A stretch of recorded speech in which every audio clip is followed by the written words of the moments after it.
general compartment 215 kilometers above போயிட்டீங்கன்னா 1 கிலோமீட்டருக்கு 1 பைசா ஏற்றுக்குறாங்க. 1 பைசா, that is 1 Ruby கிடையாது, 1 பைசா.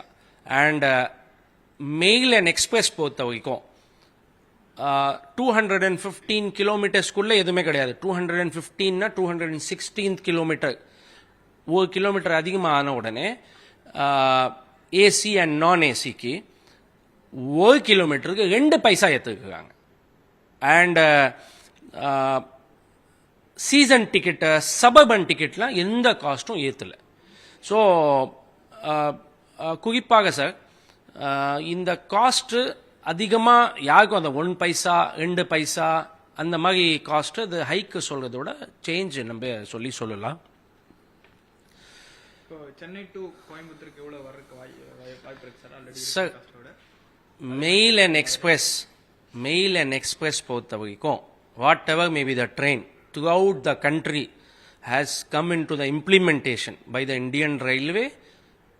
1 paisa after 215th kilometer is over. If you go for 216, 1 paisa. AC, non-AC, that is mail and express பொறுத்த வரைக்கும்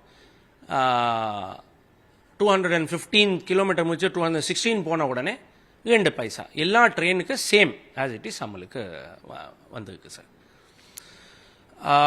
குறிப்பாக sir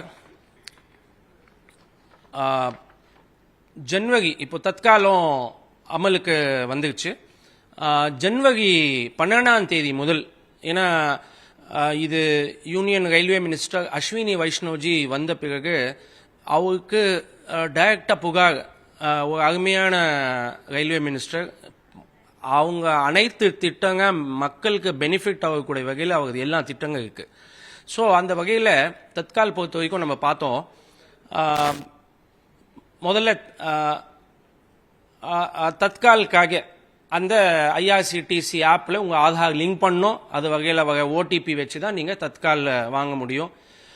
அது base பண்ணி என்ன பண்ணிட்டாங்க, ஆஃப்லைன்லேயும் அது கொண்டு வந்துட்டாங்க. இப்போ நார்மல் டிக்கெட்ஸ்க்கும் அது கொண்டு வந்துட்டாங்க, ஆன்லைன் ஆஃப்லைன் டிக்கெட்ஸ்க்கும் அது கொண்டு வந்துட்டாங்க.